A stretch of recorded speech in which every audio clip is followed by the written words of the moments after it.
The Black Widow, A Descent into Madness. Written and narrated by Michael at the Haunted Library. I met Ronnie when I was 18. He worked at Burger King with me on overnights. It was a time in my life when I needed money bad and I just needed a job. By then, I had already started to experience the urges.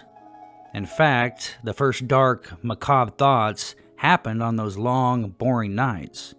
Despite this, at the time, I never imagined becoming a killer. Before that, I had never fancied myself as a killer, murderer, or anything like that. I knew growing up my head wasn't on straight, but I did good in school. I hung out with a good crowd, and I was somewhat popular and attractive. I was an everyday American girl from the North. But as my 18th birthday came along, I began to feel a change take place in my mind, my thoughts, and my actions. It began when I started Burger King. My shift was 11 p.m. to 7 a.m. I loved that job, but it was my first real job where I was forced to interact with the public, and I hated that. As the months went on, I began to develop an increased hatred for people. Rude customers, lack of respect, and just filthy scum that would come to the store for their fattening, gross fast food. It wasn't long after I had started that job that Ronnie started too. He was 21. We instantly clicked. He was tall, 6'1", had dark hair that he kept real short, and was lean and toned. He was very attractive. Considering we worked on the same small kitchen and restaurant 5 nights a week, we got to know each other and talked a lot. This quickly escalated to our first dates, and that escalated into him asking me to officially be his girl. I didn't expect him to be patient in this process because men generally are not patient when it comes to asking girls out unless they're players. Then they're the exact opposite. I had come to learn a lot in my 18 years about men and their ways at that point. Anyhow, we dated steady for the next year, and then we married. It was during our first few months of marriage that my urges, my thoughts to kill a man, preferably a man who trusted me, a man that was close to me in an intimate way, grew worse. I can't exactly pinpoint the first thought that drove me to do the unspeakable act, but I vividly remember the night where I gave in. Nobody could ever forget something like that. We were lying in bed, he was sleeping. It was 3 a.m. on a Saturday morning. The voices kept blasting through my ears. Maybe it was voices that I heard those nights at Burger King and not just my thoughts. The voices that told me to gut Ronnie and dump his body in the trash can behind the restaurant. But I had to be careful. I didn't want to go to prison the rest of my life. But a part of me didn't even care if I got caught. That was the scary part. The urge to take somebody's life was greater. And in ways, I was ready to pay the full consequences of those actions. As I lay on my back, staring at the ceiling in the black of the room, a voice rang through my ears. "Smother him with the pillow and kill the fucking bastard, then get rid of the body." Well, this kept playing and playing in my ears that night, over and over. The voices in particular were sometimes angelic, sometimes harsh, but regardless of tone, they were always overwhelming. And something inside my head told me it was the right thing to do. Because these voices that were speaking to me were otherworldly, or maybe God, or maybe something darker. But whatever they were, they knew what they were doing, and they would take care of me during this process and after. I had full confidence in that. I had finally decided that the voices were a more intelligent presence than I could even fathom. I also remember feeling odd before ever hearing any of the voices, a feeling of wanting to harm somebody and be secretive about it. As I stated earlier, a person who was closest to me, preferably a man. I can't explain why. It was just an insatiable urge, a temptation, a want, a need that I had to fulfill. It just so happens as I began to spiral down this dark path of psychosis, Ronnie came into my life. Tonight, I could take it no longer. I had to satisfy the silent orders that only I could hear. I took a deep breath, feeling anxiety, but strangely enough, also a wave of calmness washed over me. I thought about my action before I committed it. Being fully asleep, deep asleep, all I had to do was place the pillow directly on top of his face and apply my entire 130 pounds on that pillow. By the time his brain woke up, he would already begin to suffocate. His breathing would be far behind. Smothering somebody with a pillow when they're deep asleep is not a fair fight. In fact, it's far too easy if done right. It doesn't matter how tough you are. So I grabbed my pillow finally, and I sat up in bed, and I looked over at him. In a rush, I stuffed and pressed the pillow down on his face like a cat pouncing on a mouse. I leaned into the pillow with all my body weight. He began to convulse. He struggled somewhat, but I was awake and I had all the advantage. My full force, my weight, and a sudden deadly pressure on his face, the pillow suffocating him. It's almost like the person is having a bad nightmare in which they cannot awake from, the last nightmare they'll ever have.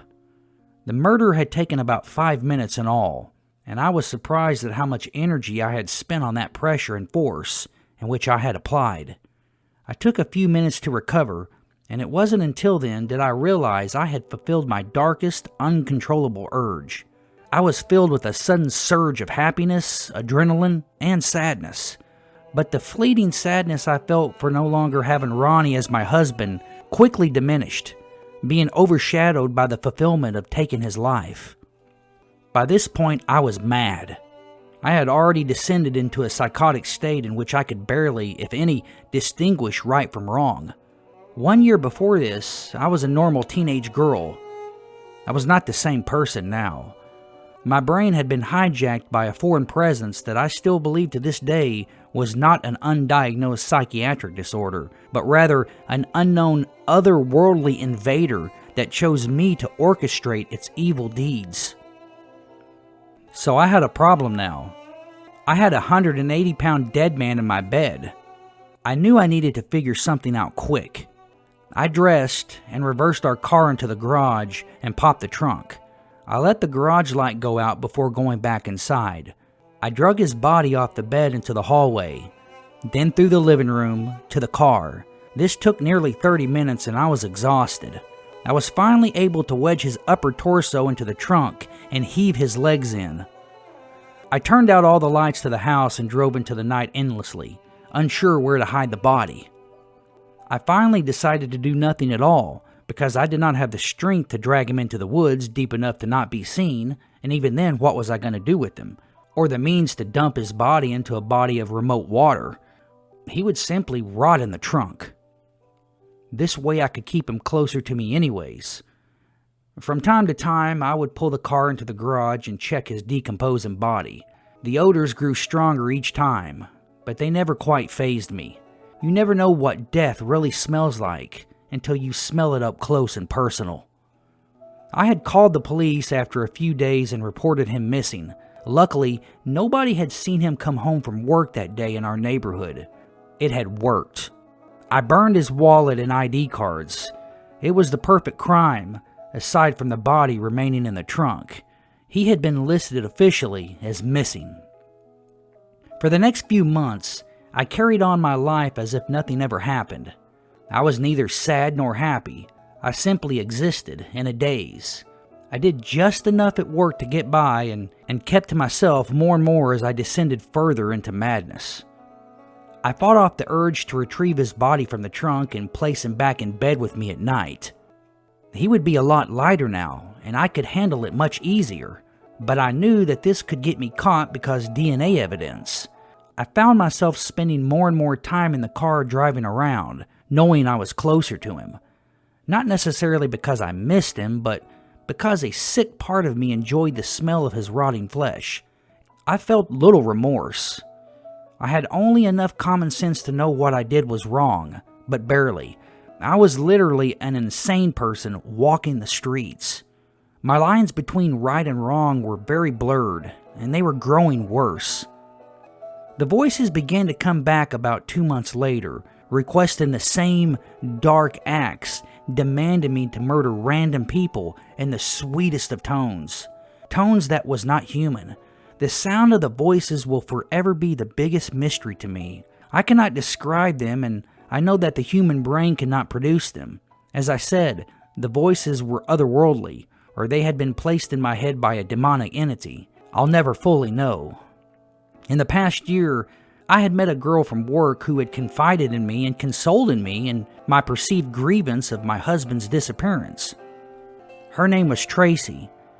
She was a beautiful 22-year-old blonde. We had become close, and she had insisted that I seek counseling for what she felt was depression with delusional thoughts. I chose not to, because I felt like I was possessed, not depressed or psychotic. Now, what was I possessed by? I didn't know. If it was pure evil or if it was some intra-dimensional being that had taken over my brain. Whatever the cause, I was now hearing voices that were instructing me to take another life, that being Tracy's. I tried hard to ignore the urge, but it's hard to ignore an urge when you have no compassion for somebody's life, when you have no conscience, when you have no fear. So I began to plan the murder, anxious to give in to the beautiful, haunting voices. I invited her over to my house one evening and had planned to knock her out once she got inside the house. But Tracy outsmarted me, or maybe I was just simply stupid and careless. When I was inside, she had walked up to the house and smelled a terrible odor while passing my car. I had forgot to park the car inside the garage. It was overwhelming, and she grew suspicious and drove to the police. 15 minutes later, the knock on my door was not that of Tracy, but that of 2 police officers. I was soon arrested for the murder of Ronnie Arnold, my husband. It's been a full 12 years since I was arrested. I pleaded insanity, but it did not thwart the conviction of death. I am now the first woman to ever be executed in the state of Pennsylvania.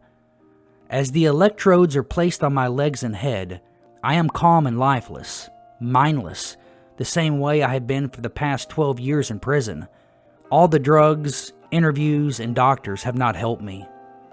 I sat in this wooden chair as a group of people watch behind me in a large glass window.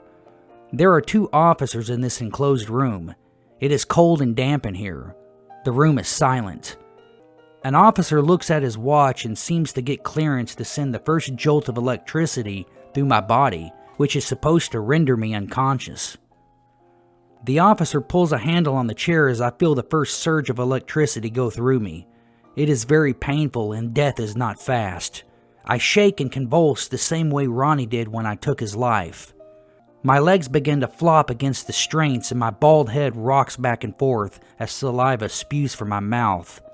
The second jolt of electricity blinds me and I feel my life slowly escape in my body. I can smell my own flesh burning at this point. My last thoughts as a human being are hearing those same voices that drove me to kill in the first place, telling me that it won't be long now, and it will be all over, and I can be with them. The last bit of life now leaves me. All I see is a white light. No more pain, no more suffering, no more simply existing, and no more voices. Now, I'm in paradise. What kind of paradise? I don't know, but it looks like paradise. I managed to squeeze out one last coherent thought before giving in to death.